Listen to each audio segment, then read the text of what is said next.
ভিডিওটাকে কেউ স্কিপ করবেন না, অনেক গুরুত্বপূর্ণ বিষয় নিয়ে আলোচনা। রাসূল সাল্লাল্লাহু আলাইহি ওয়াসাল্লাম বললেন, আমি কি তোমাকে এমন কিছু শব্দ শিখিয়ে দেব যেগুলো বললে আল্লাহ তোমার সকল দুশ্চিন্তা দূর করে দিবেন এবং তোমার ঋণ পরিশোধের ব্যবস্থা করে দিবেন?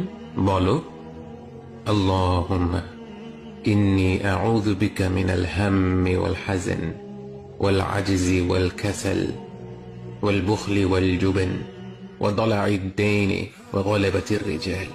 হে আল্লাহ, নিশ্চয়ই আমি আপনার আশ্রয় নিচ্ছি দুশ্চিন্তা ও দুঃখ থেকে, অপারগতা ও অলসতা থেকে, কৃপণতা ও ভীরুতা থেকে, ঋণের ভার ও মানুষদের দমন পীড়ন থেকে।